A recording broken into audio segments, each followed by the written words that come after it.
धोखे की नींव पर टिके रिश्ते कभी भी सच्चाई की दीवार पर खड़े नहीं हो सकते हैं। क्योंकि अगर आप सोचते हैं कि आप किसी रिश्ते में धोखा दे करके आप उस रिश्ते को मेंटेन रख सकते हैं, तो आप गलत सोचते हैं। क्योंकि धोखा एक ऐसी चीज है, झूठ एक ऐसी चीज है जो हजारों बार सच को बार बार झूठा साबित करके भी एक न एक दिन जरूर पकड़ा जाता है। तो इसी कहावत को सच साबित करते हुए आज की ये सच्ची कहानी है कि एक लड़की के साथ उसकी सुहागरात की रात एक ऐसा खेल खेला जाता है ससुराल में कि जब उस लड़की को सुबह पता चलता है कि उसके साथ जिस शख्स ने सुहागरात बनाई है वो उसका पति नहीं बल्कि कोई और है। दोस्तों, इस बात को सुनने के बाद उसके होश उड़ जाते हैं, उसके पैरों के नीचे से जमीन खिसक जाती है। इसके बाद वो लड़की पुलिस में रिपोर्ट दर्ज कराती है, ससुराल वालों को जेल में पहुंचाने के लिए हर एक संभव प्रयास करती है। तो दोस्तों, आइए जानते हैं इस लड़की की पूरी कहानी इस वीडियो के माध्यम से। लेकिन वीडियो में आगे बढ़ने से पहले आपसे एक छोटी सी रिक्वेस्ट की वीडियो को थोड़ा सा लाइक कर दीजिए और अगर चैनल पर पहली बार आए तो चैनल को भी सब्सक्राइब कर लीजिए, जिससे कि मेरा मनोबल बना रहे और मैं आपके लिए ऐसी सच्ची कहानियां लाता रहूं। दोस्तों, बिहार की राजधानी पटना में एक छोटा सा गांव कृष्णपुरी, वहीं की ये सच्ची घटना है जब मोहिनी नाम की लड़की की शादी रोहित नाम के लड़के के साथ तय हो जाती है। तो कुछ दिनों के बाद ही उनकी शादी कर दी जाती है। शादी पूरी रस्म रिवाज के साथ होती है और शादी के बाद लड़की को कृष्णपुरी में उसके ससुराल में लाया जाता है। वक्त आता है उसकी सुहागरात का। सुहागरात के लिए पूरा कमरा सजाया जाता है, यानी कि सुहागरात की सेज सजाई जाती है। वक्त करीबन रात के 8 बजे का होता है। तो दोस्तों, 8 बजे तो सुहागरात मनाना संभव नहीं होता है। तो दूल्हे रोहित ने एक पूरे परिवार को बुला करके एक मीटिंग करता है कि क्यों ना हम अभी इसी वक्त एक लुका छिपी का खेल खेलें। दोस्तों, उस वक्त जो नाते रिश्तेदार थे वो सब जा चुके थे, लेकिन घर में उस वक्त केवल उसके बुआ का लड़का, उसकी बुआ की लड़की और उसके 4-5 दोस्त थे और घर के जो खानदान के लोग थे वही सब मौजूद थे।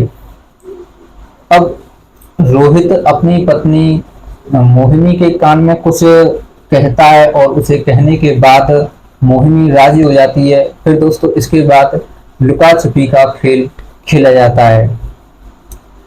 लुका छुपी के खेल में जो रोहित की बुआ की लड़की होती है राधिका, वो उसे एक महफूज जगह पर छिपा देती है, एक कमरे में छिपा देती है। उस कमरे में बहुत ही अंधकार होता है। दोस्तों, वहां ले जा करके वो उसे छिपा देती है। फिर सभी लोग उसे ढूंढने लगते हैं। दोस्तों, बुआ की लड़की और रोहित में एक समझौता हो जाता है कि तुम मुझे बता देना कि तुमने मेरी पत्नी को कहाँ छिपाया है, नहीं तो कुछ गड़बड़ हो सकती है। दोस्तों, समझौते में हाँ कर देती है उसकी बुआ की लड़की, बोल देती है कि ठीक है, मैं तुम्हें बता देती हूँ। दोस्तों, अकॉर्डिंग वो बता भी देती है कि उसने उसे कहाँ छिपाया है। बस दोस्तों, जो लुका छिपी का खेल खेला जा रहा था तो उस दौरान एक शर्त रखी गई थी कि जो दुल्हन को सबसे पहले ढूंढ लेगा वो उसके साथ सुहागरात बनाएगा। इसीलिए तो मोहिनी ने हिचकिचाते हुए लुका छिपी का गेम खेलने के लिए हाँ की थी, क्योंकि उसके पति रोहित ने उसके कान में बोल दिया था कि हाँ, मैं तुम्हें सबसे पहले ढूंढ निकालूंगा। बस दोस्तों, इसी के तहत लुका छिपी का खेल खेला जाता है। 1 से 1.5 घंटा बीत जाता है, लेकिन किसी को भी मोहिनी नजर नहीं आती है। दोस्तों, इस 1-1.5 घंटे के 10 मिनट पहले जो रोहित का बुआ का लड़का था वो अपनी बहन के पास जाता है और उसे इमोशनली ब्लैकमेल करता है कि तुम मुझे बताओ कि तुमने भाभी को कहाँ छुपा के रखा है तुम्हें, मेरी कसम है। बस दोस्तों, इमोशनली ब्लैकमेल होने के बाद जो बुआ की लड़की थी अपने भाई को बता देती है कि उसने उसे कहाँ पर छिपा के रखा है। दोस्तों, इसी के अनुसार जो बुआ का लड़का था वो वहां पहुंचता है और पहुंचने के बाद मोहिनी को विश्वास दिलाता है कि वो ही उसका पति रोहित है। दोस्तों, कमरे में अंधेरा बहुत था, तो मोहिनी जो बुआ का लड़का था उसकी बातों पर विश्वास कर लेती है और समझ बैठती है कि वो ही उसका पति रोहित है। बस दोस्तों, इसी गलत फहमी में वो उसके साथ सुहागरात मना लेती है और सुहागरात बन जाती है, क्योंकि दोस्तों उस कमरे में अंधकार बहुत था। तो जो मोहिनी थी वो बुए के लड़के को पहचान नहीं पाई कि वो उसका पति रोहित नहीं है। इधर जब राधिका ने अपने भाई को भाभी के बारे में सब कुछ बता दिया, तो वो तुरंत रोहित के पास जाती है और उसे बोलती है कि भाई, मैंने जो तुझे बताया था कि भाभी उस कमरे में है, वो मैंने झूठ बोला था। भाभी उस कमरे में नहीं है, किसी और दूसरे कमरे में है। राधिका रोहित को एक ऐसे कमरे में लेके जाती है जो कि अंधकार युक्त था, और वो उस कमरे में रोहित को धक्का दे करके बंद कर देती है।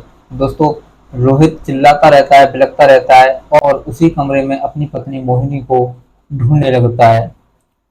दोस्तों, मोहिनी को ढूंढते ढूंढते रोहित को सुबह हो जाती है, और सुबह होने के बाद जब मोहिनी जागती है तो जागने के बाद उसके होश उड़ जाते हैं, उसके पैरों के नीचे से जमीन खिसक जाती है।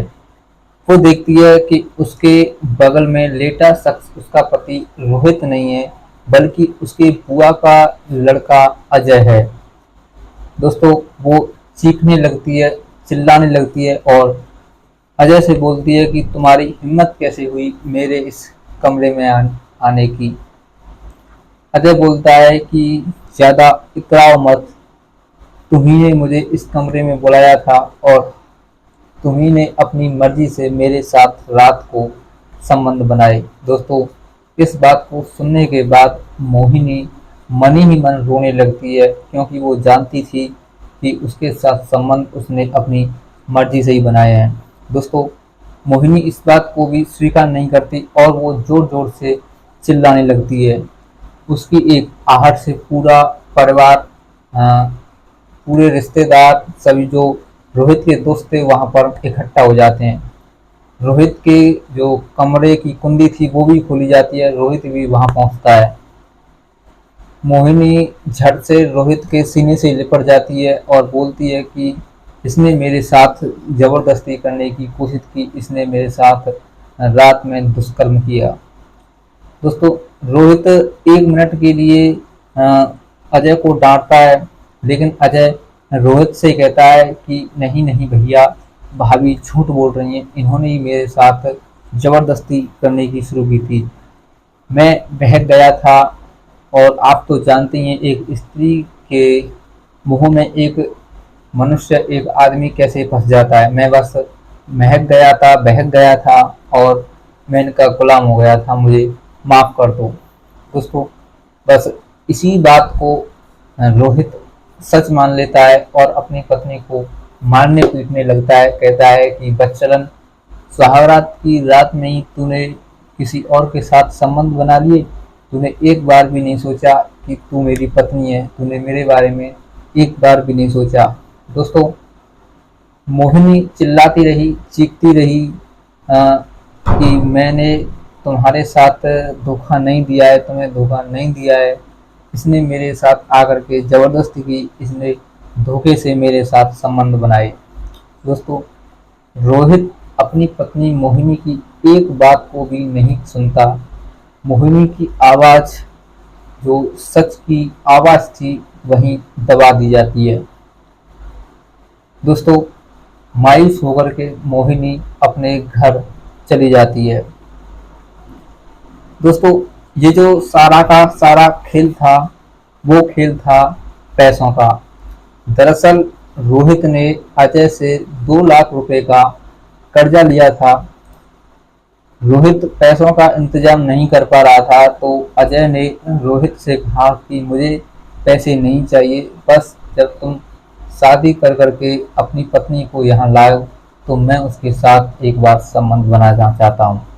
अब दोस्तों 2 लाख रुपए की बात थी, तो रोहित राजी हो जाता है, बोल देता है कि ठीक है, मैं अपनी पत्नी को तुम्हारे साथ संबंध बनाने के लिए भेज दूंगा। अजय बोलता है कि तुम डायरेक्ट उसे ऐसा कहकर भेजोगे तो वो नहीं आएगी। दोस्तों बस इसी बात के ऊपर वो सभी लोग रोहित और उसकी बुआ की लड़की, बुआ का लड़का अजय, सभी एक प्लानिंग बनाते हैं और उस प्लानिंग के अनुसार वो मोहिनी को उस प्लानिंग का मोहरा बनाता है, उस खेल का मोहरा बनाते हैं। दोस्तों इसी तरह से मोहिनी शतरंज का मोहरा बन जाती है और उस माया जाल में फंस जाती है। दोस्तों इसके बाद मोहिनी घर जाती है और अपने पिता के जरिए पुलिस में एफआईआर लिखाती है और एफआईआर के बाद पुलिस रोहित, अजय और उसके घर वालों को पकड़ लेती है और उन्हें सख्त कार्रवाई करके सजा दिलाती है। तो दोस्तों ये थी मोहिनी और रोहित की कहानी कि किस तरह से रोहित ने पैसों के लालच में आकर के अपने कर्जे को चुकाने के चक्कर में अपनी पत्नी के साथ एक बार भी रिश्ते को मेंटेन नहीं रखा और सुहागरात की रात ही उसे अपने बुआ के लड़के को बेच दिया। दोस्तों इस कहानी के माध्यम से हमें एक ऐसी सीख मिलती है कि पैसा अपनी जगह होता है और कोई भी रिश्ता अपनी जगह होता है। अगर आप किसी भी लड़की को अपने घर ब्याह करके लाते हैं तो वो लड़की केवल आपको जानती है, ना ही आपके घर वालों को जानती है, ना ही आपके किसी रिश्तेदार को जानती है। वो आप पर विश्वास कर करके आगे कदम रखती है। तो आपसे एक ऐसी रिक्वेस्ट है कि आप उस लड़की को विश्वासघात मत दीजिए, क्योंकि वो लड़की केवल आप पर ही विश्वास करके वहां तक पहुंची है। तो दोस्तों कैसी लगी कहानी? अगर कहानी अच्छी लगी हो तो वीडियो को थोड़ा सा लाइक कर दीजिए और अगर चैनल पर पहली बार आए तो चैनल को भी सब्सक्राइब कर लीजिए। चलिए दोस्तों मिलता हूँ ऐसी अगली सच्ची कहानी के साथ। तब तक के लिए जय हिंद, जय भारत।